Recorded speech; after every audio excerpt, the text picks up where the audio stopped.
बर्तन धोने का काम किसी को पसंद नहीं होता है, पर किचन का काम है तो हमें करना ही है।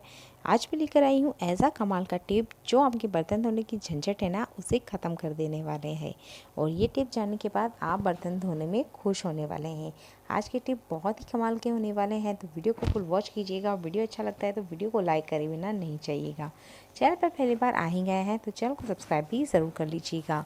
पहला इंटरेस्टिंग टिप है मेरा जीरा को लेके। तो जब भी हम जीरा मार्केट से लेकर आते हैं तो अक्सर क्या करते हैं, इसे डायरेक्टली हम डिब्बे में ट्रांसफ़र कर लेते हैं। पर एक बार आप इसे आटे वाली छन्नी में छान के देखिएगा, इसमें बहुत सारे धूल मिट्टी और कंकड़ आएंगे। हमें खाना बनाते वक्त पता ही नहीं होता है कि धूल मिट्टी कहाँ से आई है। तो एक बार आप जीरे को स्टैंड करके देखिएगा, आपको बहुत सारी डस्ट थाली के तल में नज़र आने वाली है। तो जब भी आप ज़ीरा लेकर आते हैं उसे स्टैंड ज़रूर करके देखिएगा, क्योंकि बहुत सारी धूल मिट्टी इसमें लगी होती है जहाँ भी ये पैकेजिंग होते हैं, क्योंकि ये जीरा डायरेक्टली खेतों में से आता है। तो ये छोटा सा टिप आपने अप्लाई करके देखना है और आपकी सब्जियों का स्वाद भी बढ़ेगा और आपको बार बार जीरे को साफ़ नहीं करना पड़ेगा। अगला यूज़फुल हैक है मेरा बेलन को लेके। तो बेलन का यूज़ हम अक्सर रोटी बनाने में ही करते हैं, पर आज मैं इसका यूज़ बर्तन धोने में करके बताने वाली हूँ आपको। वीडियो को आप कंटिन्यू देखते रहिएगा। तो जितने भी बर्तन हैं उस पर हमने पानी अच्छे से फैला लेना है।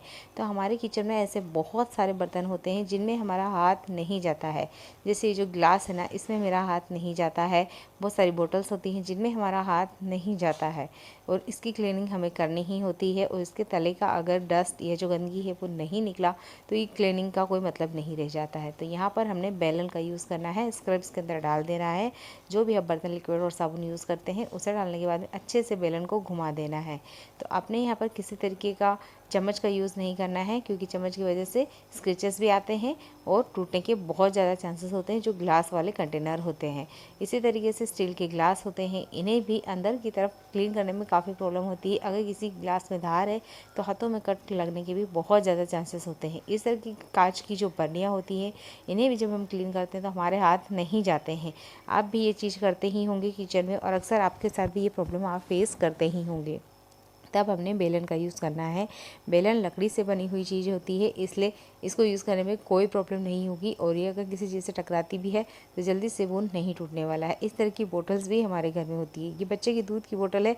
अगर इसे एक बार हम अच्छे से अंदर से क्लीन कर लेते हैं और उसके बाद इसे गर्म पानी से धोएंगे ना, तो जो गर्म पानी करके जो क्लीनिंग हम करते हैं वो प्रोसेस आधे से भी कम हो जाने वाली है। तो जब भी आप इस तरीके का बोतल धोते हैं तो ध्यान रखिएगा, हमने इसमें स्क्रब लगा लेना है और उसके बाद में बेलन को चला देना है। इस तरीके से गोल गोल हमने बेलन को घुमा देना है। आपका बोतल ना बहुत अच्छे से क्लीन होगा। आप यकीन मानिए, बोतल बहुत अच्छे से क्लीन होगा। बस एक बार इस पर अच्छा खोलता हुआ पानी आपने डाल देना है और बाकी बोतल जो है ना क्लीन हो जाएगी। तो ऐसे बहुत सारे बर्तन होते हैं जो हमारे किचन में आसानी से क्लीन नहीं होते। इसके लिए हम अलग अलग टूल भी खरीदते हैं।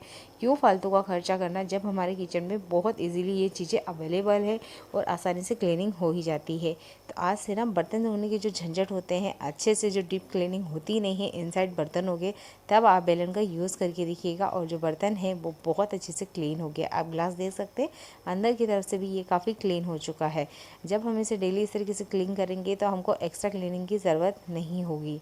तो ये छोटे छोटे हैक आपको कैसे लगे हैं कमेंट ज़रूर कीजिएगा। इन्हें अपनी लाइफ में यूज़ में लाइए और अपनी लाइफ को आसान बनाइए। चैनल पे बहुत ही कमाल के टिप और ट्रिक्स हैं जो आपकी लाइफ को आसान बनाएंगे, आपके घर और किचन के काम को भी आसान बनाएंगे। तो इन वीडियो को आप ज़रूर वॉच कीजिएगा और चैनल पे एक बार विजिट कीजिएगा। चैनल अच्छा लगता है तो चैनल को सब्सक्राइब करा बिना नहीं जाइएगा। देखिए, मैंने बिजली किसी मेहनत के ज़्यादा यहाँ पे जो जितने बर्तन हैं ना वो इजीली क्लीन कर लिए हैं। यहाँ पर बर्तन धोने की मैंने और भी बहुत सारे टिप और ट्रिक्स शेयर भी करे हैं। अगला यूज़फुल हैक है मेरा टैप को लेके। जो ये सैलो टेप होता है किसी भी तरीके का, जब हम इसका यूज़ करते हैं तो अक्सर इसका जो लास्ट वाला हिस्सा रहता है जहाँ पर हम कट लगा के सीज़र से इसका यूज़ करते हैं, अक्सर ये ना कहीं घूम हो जाता है और ये हमें टाइम पे मिलता ही नहीं है। और टाइम पे क्या नहीं मिलता है, ये इसी में लपेट जाता है और इसका कॉर्नर जो आखिरी वाला हिस्सा ये हमें नहीं मिलता है, जिसकी वजह से हम काफ़ी चिड़चिड़े हो जाते हैं, क्योंकि हमें टेप का काम होता है और वही ना मिले तो गुस्सा आता है। तब आप कॉइन का यूज़ करिएगा, क्योंकि कॉइन एक ऐसी चीज़ होती है जो इजीली अवेलेबल घर में होता है। तो हमने कॉइन को कुछ इस तरीके से इसमें लगा देना है और जब भी आप चाहेंगे आपको टेप बहुत आसानी से मिल जाएगी, क्योंकि टेप को ढूंढना भी एक झंझट भरा काम हो जाता है। तो ये कॉइन बहुत इजीली और सिंपल सा तरीका है टेप को अच्छे से लगा के रखने का। जब भी आपको यूज़ करना हो कॉइन को खींचना है, टैप लगाना है और वापस टैप में इसी तरीके से आपको इसको चिपका देना है। अगले यूज़फुल है कि मेरा कपड़े के खाली बॉक्स को लेके, तो हम इन बॉक्स को अक्सर ना कचरे में फेंक देते हैं। आज मैं इसको बहुत अच्छे से यूज़ करके बताने वाली हूँ जिसे आप कभी नहीं फेंकने वाले हैं। तो कपड़ों के साथ ना ये स्पंज वाला पेपर जो होता है ना, ये भी साथ में आता ही है। तो इस पेपर को भी हम कचरा समझ के फेंक ही देते हैं। आज मैं इसका बहुत अच्छा से यूज़ कर रही हूँ आपके सामने। तो देखिए यहाँ पर मेरे पास 2 पेपर हैं, तो मैं यहाँ पर इस पर जितना भी मेरा गोल्ड का ज्वेलरी है ना, वो इस पर मैंने हैंग किया है। कुछ इस तरीके से मैंने इसमें लगा दिया है। तो जो ज्वेलरी बॉक्सेस होते हैं अक्सर वो टाइम के साथ टूट जाते हैं, पर ये ज्वेलरी ऐसी होती है जो हमारे लाइफ टाइम काम आती है। जब तक हम इसका यूज़ करना चाहते हैं तब तक हम इसका यूज़ कर सकते हैं, क्योंकि ये महंगी भी आती है और उसको सेफ रखना भी बहुत ज़रूरी है। ऐसे ही अगर इसे वार्डरोब में पटक देते हैं तो इसका जो शाइन है वो भी जाता है, और अगर किसी अदर मेटल से ये टकराता है तब भी उसको नुकसान होता है। तो आप इस स्पंज का यूज़ करके देखिएगा, आपका जो ज्वेलरी है ना बहुत सेफ़ और सिक्योर रहेगा। आपकी ज्वेलरी मतलब किसी तरीके का इस पर दाग भी नहीं आने वाला। जो धूल रस्ट लग जाती है ना, वो वाली प्रॉब्लम भी नहीं होने वाली है। तो यहाँ पर आप देख सकते हैं मैंने सीजर की मदद से यहाँ 3 कट किए हैं ऊपर, और यहाँ पे 3 जो मालाएं हैं वो मैंने यहाँ पर लगा दी है। बस आपने इसी तरीके से लगाना है। कान के बूंदे बहुत इजीली इसमें से लग जाते हैं, और कुछ इस तरीके से आप अपनी सारी ज्वेलरी इसमें हैंग कर सकते हैं, और आपको अंदर से कोई अलग बॉक्स यूज़ करने की ज़रूरत भी नहीं होगी। बस यहाँ पर आपको थोड़ा सा ना सैलो टेप की ज़रूरत होगी, क्योंकि हम चाहते हैं कि हमारी जो ज्वेलरी है वो बहुत महंगी है, इजीली इसमें से निकले नहीं। तो यहाँ पर हम थोड़ा सा ना सैलो टेप का यूज़ करने वाले हैं। तो इस तरीके से मैं सैलो टेप का यूज़ आपको करके बताने वाली हूँ। तो जहाँ पर मैंने 3 कट लगाए हैं इन मालाओं को लगाने के लिए, बस वहाँ पर हमने थोड़ा सा टेप लगा देना है। इस टेप लगाने का फ़ायदा ये होगा, अगर गलती से भी ये बॉक्स गिर जाता है और आपस में अगर ये मालाएँ उलझ भी जाती हैं तब भी ये इसमें से बाहर नहीं होने वाली है। जो कान की बूंदें हैं वो तो बाहर नहीं होने वाली उनकी पेच की वजह से, पर ये जो मालाओं का कॉर्नर है जहाँ पर हमने काट करके इन्हें फंसाया है, उस वाले हिस्से को हम अच्छे से सेफ करके रखना है, ठीक है। क्योंकि गोल्ड का ज्वेलरी है, आप यहाँ पर आर्टिफिशियल ज्वेलरी का भी यूज़ कर सकते हैं। जिस भी टाइप का आपके पास ज्वेलरी है उसके लिए आप इन स्पंज वाले बॉक्स का यूज़ कर सकते हैं। देखिए मैं आपको उल्टा करके भी दिखा रही हूँ, और जो पेपर है ना ये कहीं से भी टूटा मुड़ा नहीं है, आपकी ज्वेलरी को भी कोई नुकसान नहीं होगा, और इजीली ना आप इसमें अपना ज्वेलरी रख सकते हैं। मैंने आपको दिखा दिया है, बिल्कुल आपने इसी तरीके से स्टेप बाय स्टेप फॉलो करना है और आप अपनी ज्वेलरी को सेव कर सकते हैं। अब इसे आप साल भर बाद में निकालिए, आपकी ज्वेलरी की शाइन कहीं नहीं जाने वाली है। यहाँ पे थोड़ा सा साइज़ में जो बड़ा लग रहा है इस स्पंज का, तो मैं थोड़ा सा कट करके अच्छे से सेट कर ले रही हूँ।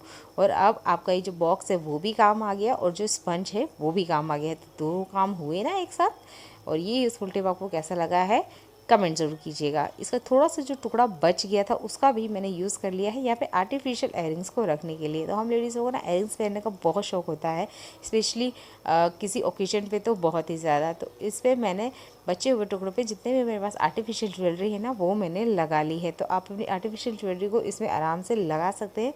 बस थोड़ा सा ना यहाँ डबल टेप का हमको ज़रूरत होगी, क्योंकि इसे हम डायरेक्टली इसी तरीके से बॉक्स में नहीं रख पाएंगे। और इसको मैं ड्रेसिंग मिरर में बहुत आसानी से आपको लगा के बताने वाली हूँ। अगर आपके पास ड्रेसिंग टेबल ना हो तो आप इसे किसी दीवार पे भी लगा सकते हैं, टाइल्स पे भी लगा सकते हैं, और अलमीरा के ऊपर भी लगा सकते हैं। जहाँ भी आपके पास इनको रखने की जगह हो आप वहाँ पर इसे लगा दीजिएगा। तो बस इस तरीके से आपने डबल टेप को लगा देना है। डबल टेप का कवर हमने हटा देना है, और इसे जहाँ चाहे आप लगा सकते हैं। तो मैं यहाँ ड्रेसिंग टेबल में लगा के बता रही हूँ। तो ध्यान रखिएगा इसकी जो बंद करते वक्त जो इसके फ्लोर है ना इस पर नहीं लगाइएगा, बस इसे बंद अच्छे से हो जाना चाहिए कुछ इस तरीके से।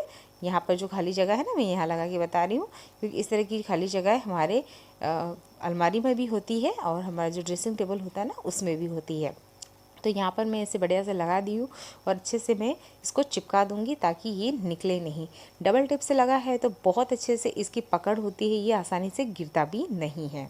इस तरीके से आपके पास जितनी भी ज्वेलरी आप इनमें हैंग कर सकते हैं। बस ज्वेलरी का वज़न बहुत ज़्यादा नहीं होना चाहिए, और इजीली ये निकालने में भी आसानी होती है और स्टोर भी हो जाती है। अगला यूज़फुल हैक है मेरा न्यूज़पेपर को लेके। तो न्यूज़पेपर का आपने बहुत सारा यूज़ किया भी होगा, आज मैं इसका डिफरेंट सा यूज़ करके बताने वाली हूँ। तो मैंने एक न्यूज़पेपर लिया है, उसके कुछ टुकड़े कर दिए हैं, और यहाँ मैं इसे पानी में डिप करने वाली हूँ। बहुत ज़्यादा देर हमने नहीं डिप करके रखना है, लगभग 5 सेकंड बाद ही हमने इसका लड्डू बना के बाहर निकाल लेना है। इसका हम यूज़ कहाँ करने वाले हैं चलिए ये देख लेते हैं। तो बस हमने इसी तरीके से इसको डुबाया है, उसका जो लड्डू जैसा है ना ये बना लिया है। यहाँ हमने कोई भी एक्स्ट्रा चीज़ इस पानी में नहीं मिलाना है, बस हमने नॉर्मल जो पानी होता है ना, टैप वाटर होता है, उसी में ही हमने इसे डिप करना है। इसका यूज़ हम देख लेते हैं। इसका यूज़ करने वाली हूँ मैं फ्रिज में। फ्रीज़र में इसका यूज़ नहीं करना है, यूज़ हमने फ्रिज में करना है। तो इस तरीके से प्लेट में रख के मैं इसे फ्रीज़ में रख देने वाली हूँ। ये यूज़ हम क्यों कर रहे हैं, तो अक्सर क्या होता है हमारे फ्रिज में से कभी कभी बैड स्मेल आने लग जाती है, और बैड फ्रिज की दुर्गंध भगाने के लिए आप न्यूज़पेपर का सबसे अच्छा यूज़ कर सकते हैं। देखने के लिए आपका बहुत सारा धन्यवाद।